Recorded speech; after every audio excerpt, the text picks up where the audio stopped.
SSC Bangla দ্বিতীয় পদে তুমি যদি 100% এ প্লাস তুলতে চাও তাহলে তোমার উচিত হবে বাংলার যে এমসিকিউ অংশটা আছে সেটার উপর জোর দেওয়া। তুমি যদি এই এমসিকিউ 30 এর মধ্যে 26 27 তুলতে পারো তাহলে বাংলা দ্বিতীয় পদে এ প্লাস তোমার কনফার্ম। তো আজকের ভিডিওতে আমরা বাংলা দ্বিতীয় পদের এমসিকিউ অংশের এমন একটা কমন সাজেশন দিব যেই সাজেশন থেকে তোমরা পরীক্ষার হুবহু কমন পাবা।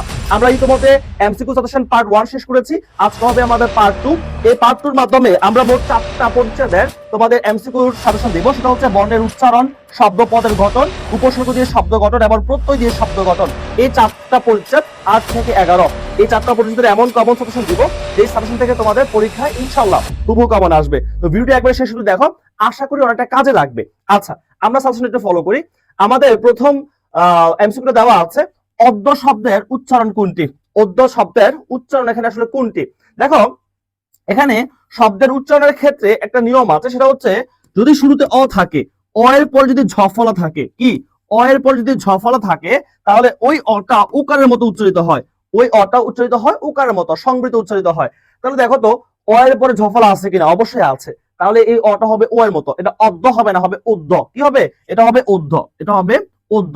তাহলে আমাদের সঠিক উচ্চারণ হবে হচ্ছে ক। ক হবে আমাদের রাইট অ্যান্সার। আচ্ছা, তারপর হচ্ছে এ বর্ণের উচ্চারণ কয় রকমের?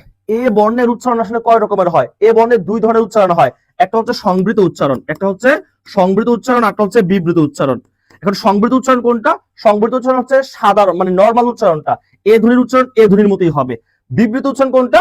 বিবৃত উচ্চারণ হচ্ছে এর উচ্চারণটা এর মতো হয়ে যাবে। কিসের মতো? এ। হ্যাঁ, এর উচ্চারণটা হয়ে যাবে এর মতো। তাহলে এ বর্ণের উচ্চারণ কয় প্রকার? দুই প্রকার, সংবৃত, বিবৃত। তারপর দেখি আমরা, তারপর রয়েছে আর স্বাভাবিক উচ্চারণ নেই কোনটিতে? আ ধ্বনির স্বাভাবিক উচ্চারণ নেই কোনটিতে? এখন দেখো, আকাশ, আকাশের ক্ষেত্রে আমরা আটাকে আয়ের মতো উচ্চারণ করতেছি। রাত, রায়ের ক্ষেত্রে আমরা আটা আয়ের মতো উচ্চারণ করতেছি। আলো, এই ক্ষেত্রে আয়ের স্বাভাবিক উচ্চারণ হচ্ছে। তাহলে স্বাভাবিক উচ্চারণ হচ্ছে না কোনটা? সেটা হচ্ছে জ্ঞাপন। জ্ঞাপনের ক্ষেত্রে দেখো, এটা আছে আ, এটা কি আমরা আয়ের মতো উচ্চারণ করি? করি না। আমরা কি গাপন বলি? গাপন বলি না, আমরা বলি জ্ঞাপন। অর্থাৎ এখানে তোমার এই যুক্ত বর্ণটা থাকলে তোমার কি হয়ে যায়, এখানে এরপর আকার হলে ওই আটা হয়ে যায় এর মতো উচ্চারিত হয়ে যায়, অনেকটা এর মতো উচ্চারিত হয়। আমরা এটাকে গাপন না বলে বলি জ্ঞাপন। তাহলে আয়ের স্বাভাবিক উচ্চারণ নাই হচ্ছে এই জ্ঞাপন শব্দটিতে।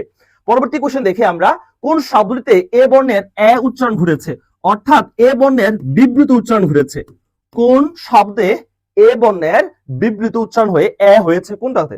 দেখো এখানে, দেখো এখানে রয়েছে একটি, তারপর হচ্ছে দেশ, হ্যাঁ, এলো, এগুলো কিন্তু সর্বদা সাধারণ যেই এ ধ্বনিটা আছে তার মতো উচ্চারণ হচ্ছে। কিন্তু দেখো একটা, এই একটার ক্ষেত্রে আমরা কি কখনো বলি একটা? একটা বলি না, আমরা বলি একটা। তাহলে এই এর উচ্চারণটা অনেকটা এর মতো হয়েছে না? হ্যাঁ, তাহলে এর এ উচ্চারণটা হয়েছে আমাদের একটার ক্ষেত্রে। কোনটার ক্ষেত্রে? একটার ক্ষেত্রে। আর এটা হচ্ছে এ ধ্বনির বিবৃত উচ্চারণ। ওকে, পরবর্তী কোশ্চেন দেখি, এ বর্ণের স্বাভাবিক উচ্চারণের উদাহরণ কোনটি? এ বর্ণের স্বাভাবিক উচ্চারণ, অর্থাৎ এ বর্ণটা যে স্বাভাবিক উচ্চারণটা আছে সেটা হয়েছে কোনটা? এখন দেখো, এখানে আমরা এটাকে বলি একটা, যেহেতু একটা তাহলে এটা এ বর্ণের স্বাভাবিক উচ্চারণটা হয় না, বিবৃত উচ্চারণটা হয়েছে। তারপরে দেখাতে আমরা বলি হচ্ছে বেলা, বেলা, এখানেও কি এটা এর মতো হয়েছে। তারপর হচ্ছে আমাদের এখানে কি আছে? দেশ, এটা হচ্ছে দেশ। হ্যাঁ, আমরা এর উচ্চারণটা এর মতোই হয়েছে। আর এখানে হচ্ছে খেলা, খেলার ক্ষেত্রে এটা হয়েছে এর মতো, এটা হয়েছে এর মতো। তাহলে দেখো এই তিনটা শব্দে এ ধ্বনিটা এর মতো হয়েছে। আর এখানে দেশের ক্ষেত্রে আমরা এখানে দেশ বলি না, আমরা কি দেশে বলি। তো দেশের ক্ষেত্রে আমাদের এ ধ্বনির স্বাভাবিক উচ্চারণ হয়েছে। তাহলে কোনটা হবে? দেশ হবে আমাদের সঠিক উত্তর। স্মরণ শব্দের সঠিক উচ্চারণ কোনটি? স্মরণ শব্দের সঠিক উচ্চারণ, স্মরণ শব্দের সঠিক, এখানে দেখো এখানে মফলা আছে। হ্যাঁ, মফলা একটা নিয়ম আছে, যদি মফলা শব্দের প্রথমে বসে তাহলে ওই মফলা উচ্চারণটা হয় না, ওই মফলা উচ্চারণ হয় না। তাহলে দেখো এখানে স্মরণ কোনটার মধ্যে কিন্তু মফলা দেওয়া নাই।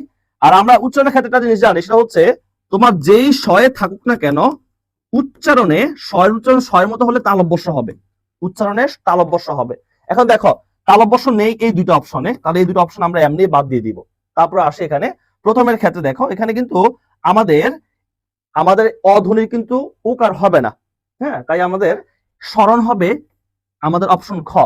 এটা হবে আমাদের সঠিক উত্তর। স্মরণ আমাদের সঠিক উত্তর হবে অপশন খ, কারণ এখানে মফলা উচ্চারণটা হবে না। হ্যাঁ, তারপরে দন্তস্ব হয়ে যাবে তালব্যস্য, মফলা উচ্চারণ না হওয়ার ক্ষেত্রে এখানে আমাদের চন্দ্রবিন্দু হবে। তাহলে সঠিক উত্তর হবে আমাদের খ। পরবর্তী কোশ্চেন দেখি, পদ্ম শব্দের উচ্চারণ কোনটি? পদ্ম শব্দের উচ্চারণ, এখানেও দেখো সেম, মফলা উচ্চারণটা এখানে হবে না। হ্যাঁ, তারপর দেখো না হয়ে, আমাদের এখানে একটা নিয়ম আছে যে মফলা যদি শব্দের মধ্যে বা শেষে হয় তাহলে মফলা উচ্চারণ হবে না। না হয়ে যেই বর্ণের সাথে মফলা যুক্ত আছে ওই বর্ণের ডাবল উচ্চারণ হবে। মফলা যুক্ত আছে দয়ের সাথে, দয়ের ডাবল উচ্চারণ হবে, দয়ের ডাবল উচ্চারণ হবে এবং সর্বশেষে একটা চন্দ্রবিন্দু হবে, সর্বশেষে একটা চন্দ্রবিন্দু হবে।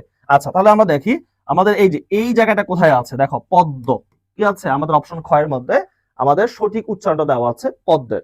ওকে, আচ্ছা, আশা করি বুঝতে পেরেছ। তারপর যদি আমরা আসি, এইগুলো ছিল আমাদের পরিচ্ছেদ 7 অর্থাৎ উচ্চারণ থেকে গুরুত্বপূর্ণ এমসিকিউ গুলা, যেগুলো তোমাদের পরীক্ষা আসার মতো। তাছাড়া আরো কিছু গুরুত্বপূর্ণ তথ্য দিয়েছি যেখান থেকেও এমসিকিউ আসতে পারে, তাই এই পিডিএফটা তোমরা সংগ্রহ করে রাখবা। পিডিএফটা কিভাবে পাবা ভিডিওর একেবারে শেষে বলে দিব। ওকে, আচ্ছা, আমরা এখন পরিচ্ছেদ 9 আসি, সেটা হচ্ছে শব্দ ও পদের গঠন। শব্দ ও পদের গঠন থেকে কখনো এমসিকিউ আসে নাই, তোমাদের বিগত সালের শব্দ কখনো এমসিকিউ আসে নাই, তাই এটা এমসিকিউর জন্য তোমরা স্কিপ করতে পারো। আমি তোমাদেরকে এই পরিচ্ছেদটা এমসিকিউর জন্য স্কিপ করতে পারো বলবো। এর পাশাপাশি যদি একেবারে রিস্ক না নিতে চাও তাহলে তোমরা এই তথ্যগুলো জাস্ট জেনে রাখবা পিডিএফ থেকে। ওকে, আচ্ছা, আমরা পরিচ্ছেদ 10 উপসর্গ দিয়ে শব্দ গঠন, এখানে আসি আমরা উপসর্গের ক্ষেত্রে। নিচের কোনটি উপসর্গ যোগে গঠিত শব্দ? নিচের কোনটি উপসর্গ যোগে গঠিত শব্দ? প্রবীণ। হ্যাঁ, এখানে বিন, বিন হচ্ছে একটা বাদ্যযন্ত্র, আর এর সাথে আমরা কি প্রো একটা উপসর্গ যুক্ত করে দিলাম, তখন এগুলো প্রবীণ মানে হচ্ছে বৃদ্ধ। তাহলে এই শব্দটা কিন্তু উপসর্গ যোগে গঠিত শব্দ। হ্যাঁ, এর উপসর্গটা কি? উপসর্গ হচ্ছে প্র, প্রটা হচ্ছে এখানে একটা উপসর্গ। আচ্ছা, তারপর দেখি উপসর্গের কাজ কি। উপসর্গ আসলে কি কাজ করে? উপসর্গ একটা শব্দের প্রথমে যুক্ত হয়ে নতুন শব্দ গঠন করে। কি করে? কি নতুন শব্দ গঠন করে। উপসর্গের কাজই হচ্ছে নতুন নতুন শব্দ তৈরি করা। তারপরে দেখি আমরা শব্দের আগে বসে কোনটি। শব্দের আগে বসে, অনুসর্গ শব্দের পরে বসে। হ্যাঁ, উপসর্গ শব্দের আগে বসে, উপসর্গ শব্দের আগে বসে। প্রত্যয়, প্রত্যয় কিন্তু শব্দের পরে বসে। বিভক্তিও কিন্তু শব্দের পরে বসে। যে হ্যাঁ, আমরা যদি বলি হচ্ছে রহিমকে কি দাও, রহিমকে খাবার দাও, তাহলে এখানে মূল শব্দ হচ্ছে রহিম, তারপর হচ্ছে কে বিভক্তি যুক্ত হয়েছে। কেটা কোথায় যুক্ত হয়েছে? শব্দের শেষে, তাই না? তাহলে বিভক্তি শব্দের শেষে বসে, শব্দের আগে বসে একমাত্র হচ্ছে আমাদের উপসর্গ। আচ্ছা, তারপর দেখি অভাব অর্থ প্রকাশ করেছে কোন উপসর্গ শব্দটি? অভাব অর্থ। হ্যাঁ, প্রগতি, অভাব অর্থ কি প্রকাশ করে নাই? পরাজয়। হ্যাঁ, জয়ের অভাব এরকম কিছু না। আরক্ত দ্বারাও কিন্তু অভাব বোঝায় না। এখানে হা ভাত মানে হচ্ছে ভাতের অভাব। হা ভাত, এখানে হা উপসর্গটা অভাব অর্থে প্রকাশিত হয়েছে, কারণ হা ভাত দ্বারা আমরা ভাতের অভাব বুঝি, ভাতের অভাব বুঝি। আচ্ছা, তারপর দেখি পরিত্যাগ শব্দে পরি উপসর্গটা কি অর্থে ব্যবহৃত হয়েছে? পরিত্যাগ শব্দটার মধ্যে পরি একটা উপসর্গ, এটা কোন অর্থে ব্যবহৃত হয়েছে? আচ্ছা, দেখো ত্যাগ বলতে আমরা সাধারণত ত্যাগ বুঝি। হ্যাঁ, ত্যাগ বলতে আমরা সাধারণত ত্যাগ বুঝি, কিন্তু যখন আমরা পরিত্যাগ বলি, পরিত্যাগ মানে হচ্ছে একেবারে সম্পূর্ণ ত্যাগ করে ফেলা। তার মানে এখানে পরিটা সম্পূর্ণ অর্থে সম্পূর্ণ অর্থে প্রকাশ পেয়েছে। তাহলে এখানে পরিত্যাগ, পরিটা সম্পূর্ণ অর্থে ব্যবহৃত হয়েছে। আচ্ছা, তারপর দেখি আমরা, তারপরে উপসর্গ থেকে আরো কিছু তথ্য তোমাদের জানা উচিত। এই তথ্যগুলো আমরা দিয়ে রেখেছি, তোমরা পিডিএফ থেকে পড়ে নেবে আশা করি। আচ্ছা, তারপর দেখি আমরা পরিচ্ছেদ 11 এর ক্ষেত্রে প্রত্যয় থেকে শব্দ গঠন। এখানে কি কি এমসিকিউ তোমরা পড়বা? ভাব অর্থে তদ্ধিত প্রত্যয় কোনটি? ভাব অর্থে তদ্ধিত প্রত্যয় কোনটি? ভাব অর্থ, এখানে কোন অর্থে আসলে কোন প্রত্যয় বোঝায় এটা আগে তোমার জানা জরুরি। যেমন হচ্ছে অবজ্ঞা অর্থে, হ্যাঁ, চোর থেকে চোরা। বৃহৎ অর্থে, ডিঙ্গি থেকে ডিঙ্গা। সদৃশ অর্থে, বাঘ থেকে বাগা। আগত অর্থে, দক্ষিণ থেকে দক্ষিণা। আদর অর্থে, কানু থেকে কানাই। জাত অর্থে, ঢাকা থেকে ঢাকাই। ভাব অর্থে, ইতর থেকে ইত্রামি। এবং এখানে ভাব অর্থে আরেকটা আছে তোমার বাহাদুর থেকে বাহাদুরি। কি? বাহাদুর থেকে বাহাদুরি। তাহলে ভাব অর্থে আমাদের তদ্ধিত প্রত্যয় কোনটা? এখানে বাহাদুরি। এই কোনটা কোন অর্থে, এটা কিন্তু তোমাকে একবারে মুখস্থ মতো করে রাখবা। এখান থেকে প্রত্যয় থেকে একটা প্রশ্ন আসবে প্রত্যেকটা বোর্ডেই, কোনটা কোন অর্থে ব্যবহৃত হয়েছে। এই টপিক থেকে বা এই ইনফরমেশন থেকে তোমার একটা প্রশ্ন তুমি পেয়ে যাবে এমসিকিউর জন্য। ওকে, আচ্ছা, তারপর দেখি টাক প্লাস ও, ট্যাকো। এখানে ও প্রত্যয় কি অর্থে ব্যবহৃত হয়েছে? এই যে দেখো টাক থেকে ট্যাকো, এটা কোথায় আছে? আমরা এই যে একটু আগে আমরা দেখেছি। হ্যাঁ, টাক থেকে ট্যাকো, এই যে দেখো সেটা হচ্ছে যুক্ত অর্থে ব্যবহৃত হয়েছে। কোন অর্থে? যুক্ত অর্থে। টাক থেকে ট্যাকো, এখানে ওটা আসলে কি অর্থে হয়েছে? আমাদের যুক্ত অর্থে ব্যবহৃত হয়েছে। ওকে, তারপর দেখি আমরা নিচের কোন শব্দটি আগত অর্থে প্রত্যয় যুক্ত হয়েছে? আগত, একটু আগে আমরা পড়েছি দক্ষিণ থেকে কি দক্ষিণা, দক্ষিণ থেকে দক্ষিণা, এটা হচ্ছে আগত অর্থে কি প্রত্যয় প্রকাশ পেয়েছে। দেখো আগত অর্থে হচ্ছে আমাদের দক্ষিণ থেকে দক্ষিণা। আচ্ছা, দোলনা এর প্রকৃত প্রত্যয় কোনটি? দোলনা এর প্রকৃত প্রত্যয় কোনটি? এটা প্রকৃত কি ছিল? দোলনা এর প্রকৃত হচ্ছে দুল। কি? দুল, দুল, এটা হচ্ছে প্রকৃত। আর এটার সাথে অনা প্রত্যয় যুক্ত হয়েছে, তখন হয়েছে ধোলনা। তাহলে ধুল যোগ অনা কোথায় আছে? আমাদের অপশন ক তে। ধুল যোগ অনা, ধোলনা। তারপর দেখি আমরা কৃত প্রত্যয় সাধিত পদটিকে কি বলা হয়?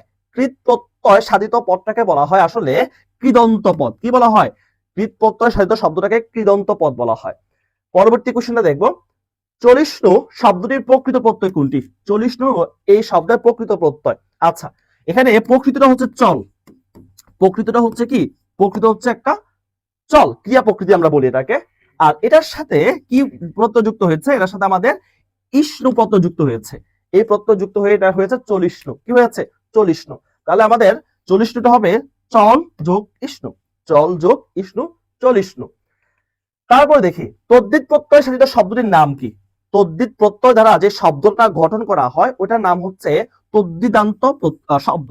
তদ্বিদান্ত শব্দ বলা হয়। তদ্ধিত প্রত্যয় সাধিত শব্দটাকে বলা হয় তদ্বিদান্ত পদ বা শব্দ। আচ্ছা, সর্বশেষ আমরা যে প্রশ্ন দেখবো সেটা হচ্ছে বৃহদার্থে প্রত্যয় যুক্ত হয়েছে কোন শব্দে? অর্থাৎ কোন শব্দের মধ্যে প্রত্যয় যুক্ত হয়েছে বৃহদার্থে? কি অর্থে? বৃহদার্থে। সেটা হচ্ছে সেটা হচ্ছে ডিঙ্গি থেকে ডিঙ্গা। এই ডিঙ্গা, ডিঙ্গাটা হচ্ছে কি বৃহদার্থে এখানে ব্যবহৃত হয়েছে। তোমাদের যদি একটু দেখাই আমরা যে আমাদের বৃহদার্থে কোনটা আছে। বৃহদার্থে আছে ডিঙ্গি থেকে ডিঙ্গা। কি আমাদের ডিঙ্গি থেকে ডিঙ্গা হয়েছে, এটা হচ্ছে বৃহদার্থে। ওকে, আরো কিছু প্রত্যয় থেকে আমরা ইনফরমেশন দিয়েছি যেখান থেকে তোমাদের এমসিকিউ প্রশ্ন আসতে পারে, এটাও তোমরা পিডিএফ থেকে দেখে নিবা। আচ্ছা, এখন আসি এই যে 20টা এমসিকিউ দিয়েছি এই 4টা পরিচ্ছেদ থেকে, মেইনলি 3টা পরিচ্ছেদ থেকে, এই এমসিকিউ যদি তুমি সমাধান করো, এর পাশাপাশি এই ইনফরমেশন গুলো তুমি হচ্ছে কালেক্ট করে যাও, তুমি হচ্ছে জেনে যাও, তাহলে তুমি এই পরিচ্ছেদগুলো থেকে সর্বোচ্চ কমন পাবা। এমসিকিউ গুলো সর্বোচ্চ কমন পেয়ে তুমি সর্বোচ্চ ভালো রেজাল্ট করতে পারবা। আর এই পিডিএফটা পাওয়ার জন্য তোমাকে কি করতে হবে? অবশ্যই আমাদের আই ক্যাম্পাস স্কুল এই পেজটা তোমরা ফলো দিয়ে রাখবা এবং এই ভিডিওটা তুমি একটা শেয়ার করে দিবা। শেয়ার করে তার একটা স্ক্রিনশট আমাদের পেজে ইনবক্স করবা।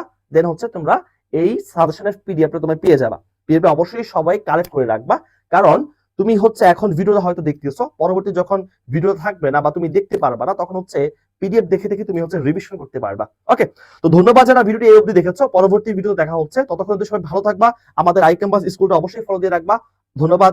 আসসালামু আলাইকুম।